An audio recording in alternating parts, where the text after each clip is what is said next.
ओम शांति। मीठे बच्चे, किसी भी प्रकार की लालच तुम बच्चों को नहीं रखनी है।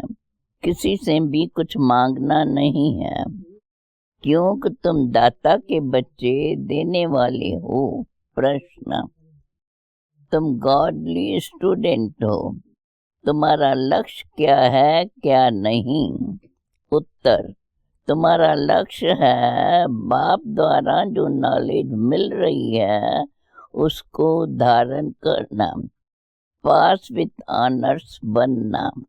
बाकी ये चाहिए ऐसी इच्छाएं रखना तुम्हारा लक्ष्य नहीं। तुम किसी भी मनुष्य आत्मा से लेन देन करके हिसाब किताब नहीं बनाओ। बाप की याद में रह कर्मातीत बनने का पुरुषार्थ करो। गीत, बचपन के दिन भुला न देना, आज हंसे कल रुला न देना। ओम शांति। बच्चे जानते हैं कि यह है रूहानी बाप और बच्चों का संबंध। रूहानी बाप अब बैठे हैं और बच्चे भी बैठे हैं। सन्यासी याद होंगे, अपने आश्रम से कहाँ जाएंगे? फलाना सन्यासी फलाना जगह रहने वाला है। गीता शास्त्र आज सुनाते हैं, वो कोई नई बात नहीं। ईश्वर सर्वव्यापी कहने से सारा ज्ञान ही खत्म हो जाता है। अब यह तो है रूहानी बाप, जिसको सब रूहें याद करते हैं। रूह ही कहते हैं, ओ परमपिता परमात्मा, जब दुख होता है तो लौकिक को कुछ नहीं कहेंगे, बेहद के बाप को ही याद करेंगे। सन्यासी होंगे तो ब्रह्म तत्व को याद करेंगे, वो है ही ब्रह्म ज्ञानी। बाप को ही याद नहीं करते। शिवो हम कहते हैं, मैं आत्मा सो परमात्मा हूँ। फिर ब्रह्म अथवा तत्व तो रहने का स्थान है। यह बातें बिल्कुल नहीं है। यह ज्ञान प्राय लोप हो जाता है। यह जो शास्त्र है उनमें मेरा ज्ञान नहीं है। मेरा ज्ञान न होने कारण तुम जब किसको समझाते हो तो कहते हैं ये तो नई बात है। निराकार परमात्मा ज्ञान देते हैं, यह उनके बुद्धि में ही नहीं आता है। वह तो समझते हैं कृष्ण ने ज्ञान सुनाया है तो मूंझ पड़ते हैं। बाप तो एक एक बात सिद्ध करके बतलाते हैं। भक्ति मार्ग में तुम सब याद करते हो। भगत तो सब भगत है, भगवान तो एक होना चाहिए। सर्व में भगवान समझने से सभी को पूजने लग जाते हैं। अव्यभिचारी एक शिव की भक्ति होती है, परंतु ज्ञान नहीं रहता कि वो क्या करके गए हैं, कब आए थे, ये नहीं जानते हैं। परंतु वो है सतो प्रधान भक्ति। पूजा उसकी होती है जिससे सुख मिलता है। लक्ष्मी नारायण के राज्य में भी अपार सुख था। वह स्वर्ग के देवताएं थे। लक्ष्मी नारायण को सतयुग का पहला महाराजा महारानी मानते हैं, परंतु सतयुग की आयु नहीं जानते हैं। बाप हर एक बात बच्चों को ही समझाते हैं। बच्चे ही ब्राह्मण बनेंगे, ये नई रचना है ना। तुम सबको समझा सकते हो कि परम पिता परमात्मा प्रजापिता ब्रह्मा द्वारा नई सृष्टि रचते हैं। यह तो सब समझते हैं, नहीं तो प्रजापिता क्यों कहते हैं। यह बातें तुम बच्चे ही जानते हो, दूसरा कोई नहीं जानते। उन्हों को यह नई नई बातें समझ में नहीं आती। जब सुनते सुनते पक्के हो जाते हैं तब समझते हैं हम कितना घोर अंधेरे में थे। न भगवान को जानते थे न देवताओं को जानते थे। जो पास हो जाते हैं उन्हों की ही भक्ति की जाती है। फिर पूछो, परम पिता परमात्मा जिसकी तुम जयंती मनाते हो उसके साथ तुम्हारा क्या संबंध है? वो क्या करके गए हैं? कुछ भी बता नहीं सकेंगे। कृष्ण के लिए सिर्फ कहते हैं मक्खन चुराया, ये किया, ज्ञान दिया। कितना घोटाला है। दादा तो एक ईश्वर ही है। कृष्ण के लिए तो दाता नहीं कहेंगे। ये सब ड्रामा में नूंद है। बाप कितना अच्छी रीत समझाते हैं। नटशेल में थोड़ी बातें भी मनुष्यों के बुद्धि में नहीं बैठती। अगर एक एक की 84 जन्मों का वृत्तांत बैठ निकालें तो पता नहीं कितना हो जाए। बाप कहते हैं इन सब बातों को छोड़, माम एकम याद करो। थोड़ा विस्तार से कभी समझाया जाता है तो मनुष्यों का संशय मिट जाए। बाकी बात तो थोड़ी है।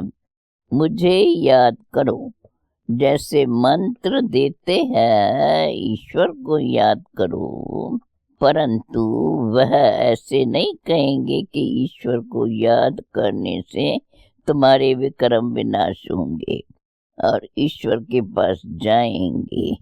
ये तो बाप ही समझाते हैं। तो गंगा स्नान से विक्रम विनाश नहीं होंगे। इस समय हर एक पर विकर्मों का बोझा बहुत भारी है। सुकर्म थोड़े होते हैं, बाकी विकर्म तो जन्म जन्मांतर के बहुत है।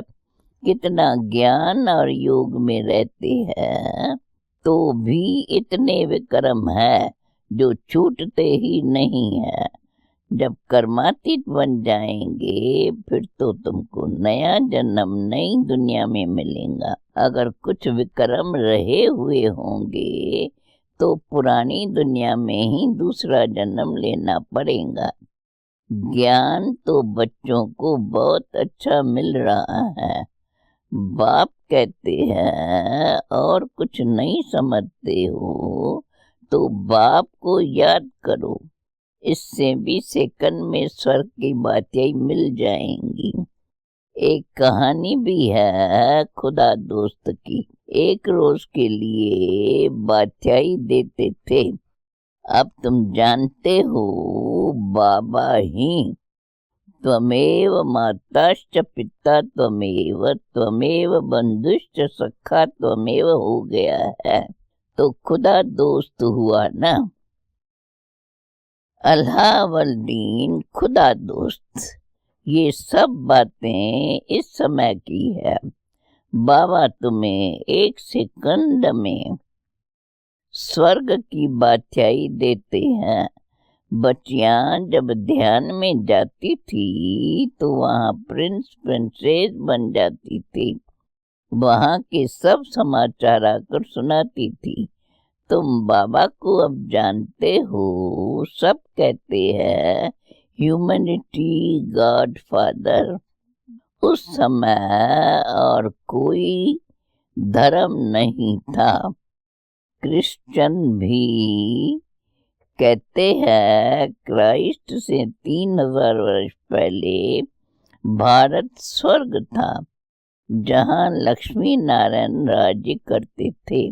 इसलिए पूछते हैं उन्हों को यह वर्षा कहाँ से मिला।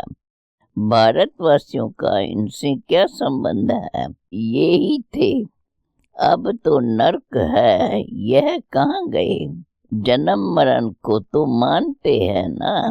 आत्मा जन्म मरण में आती है तब तो 84 जन्म लेंगी, नहीं तो कैसे लेंगी। दुनिया में अनेक मत है, कोई पुनर्जन्म को मानते हैं, कोई नहीं मानते हैं। पूछना चाहिए, परम पिता परमात्मा शिव से तुम्हारा क्या संबंध है? यह ब्रह्मा विष्णु कौन है? कहाँ के रहने वाले हैं? तुम कहेंगे सूक्ष्म वतन के, और तो कोई बता न सके। तुम्हारी बुद्धि तुम्हारे लिए तो कितना सहज है। माताओं को तो कोई नौकरी आदि का फुरना नहीं है, घर में रहने वाले हैं, कोई धंधे दोरी का हंगामा नहीं है। बाप से वर्षा लेना है, पुरुषों को तो फुरना है। तुमको तो बाबा कहते हैं, तुम अपना मर्तबा लो, विश्व के मालिक बनो। शाहूकारों को तो कितनी चिंता रहती है। दुनिया में रिश्वतखोरी भी बहुत है। तुमको रिश्वत लेने की कोई दरकार ही नहीं है, वह तो व्यापारियों का काम है।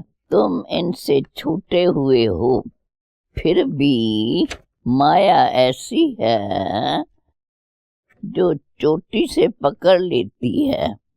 इसलिए फिर कुछ न कुछ हबच लालच रहती है, तो जिज्ञासुओं से मांगते रहते हैं। बाबा कहते हैं, बच्चे किसी से भी मांगो मत, तुम दाता के बच्चे हो ना। तुमको देना है, नक मांगना है। तुमको जो कुछ चाहिए शिव बाबा से मिल सकता है, और कोई से लेंगे तो उनकी याद रहेंगी। हर एक चीज शिव बाबा से लेंगे तो शिव बाबा तुमको घड़ी घड़ी याद पड़ेगा।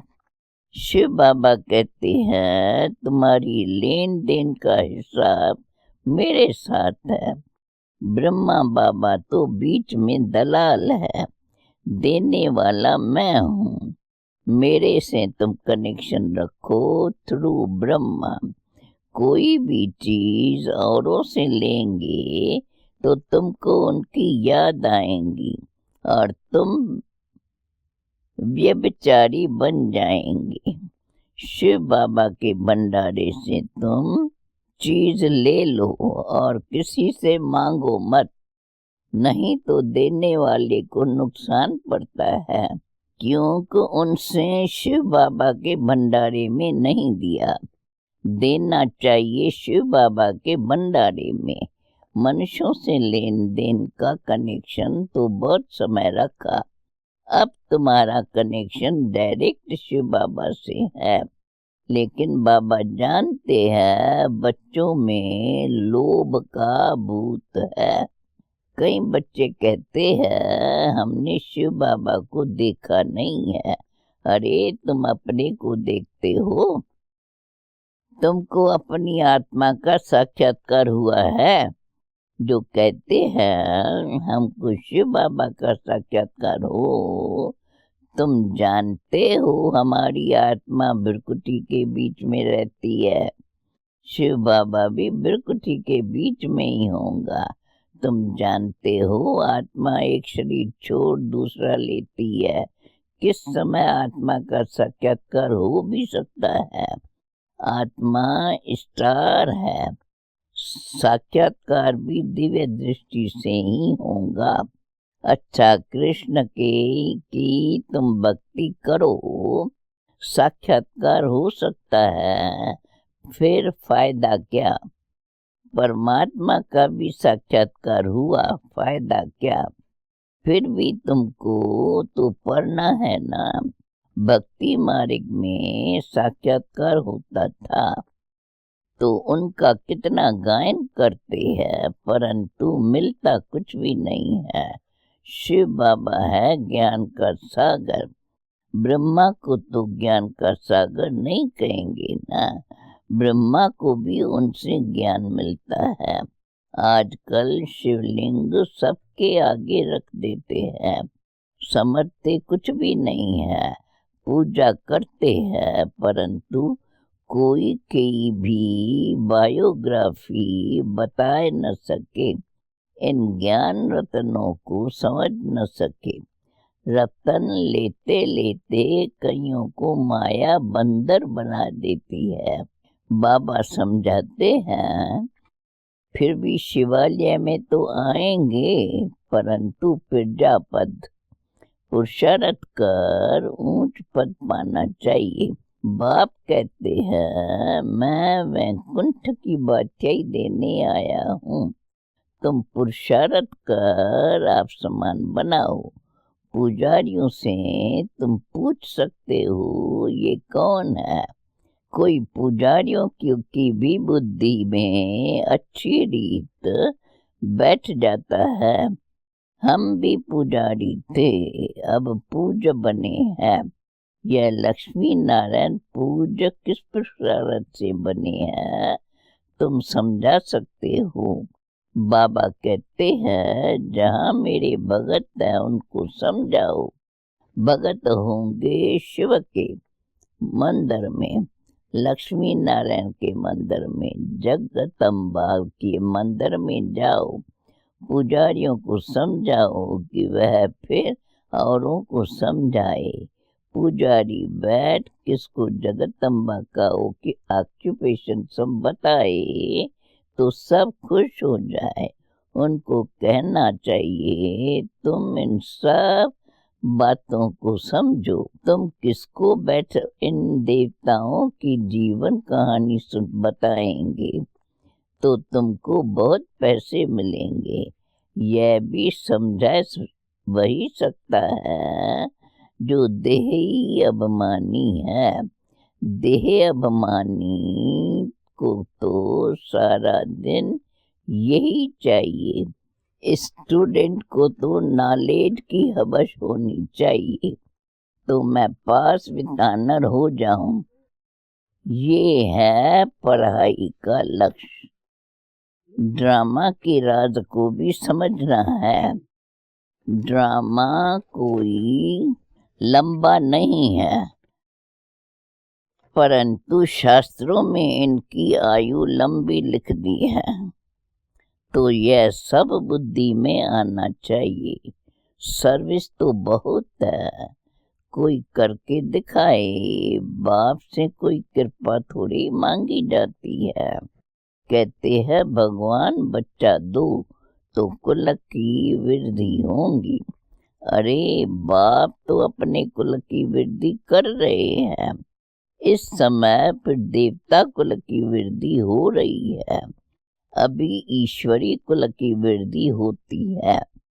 तुम भी ईश्वरीय संतान हो, तो बाप समझाते हैं, यह सब इच्छाएं छोड़ एक बाप को याद करो।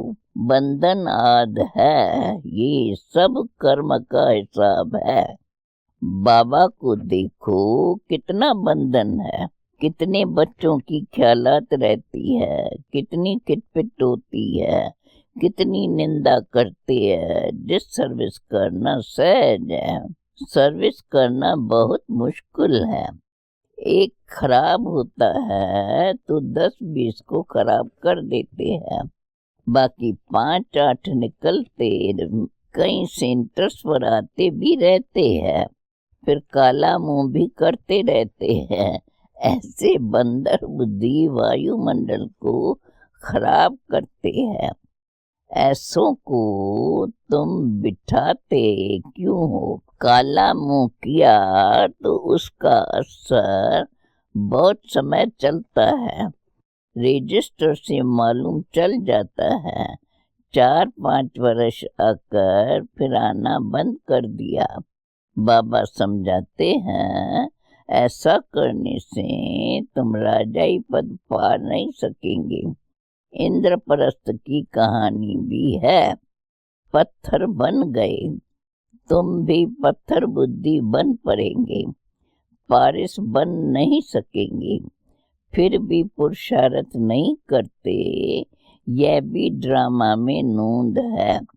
राजधानी में नंबरवार चाहिए, नौकर चंडाल आदि सब चाहिए।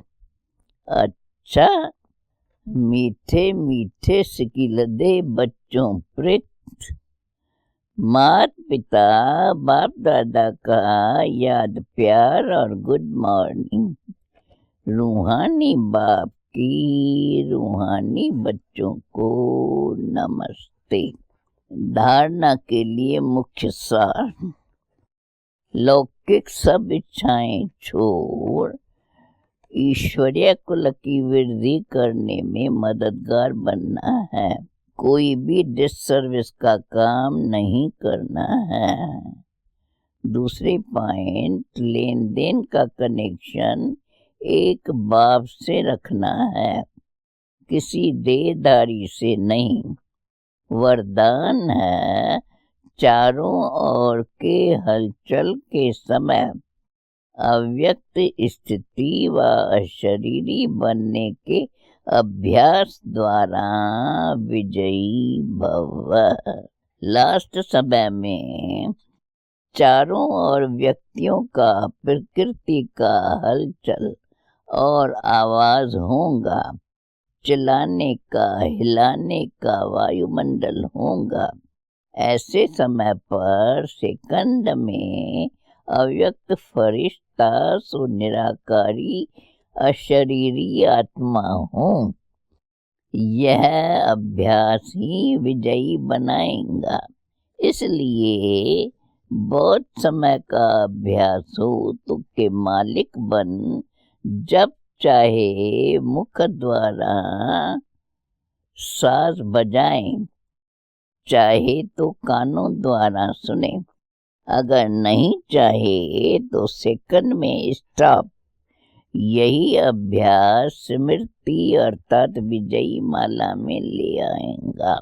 स्लोगन है, पुरुषार्थ को तीव्र करना तो अलबेलेपन के लूज स्क्रू को टाइट करो। लवलीन स्थिति का अनुभव करो।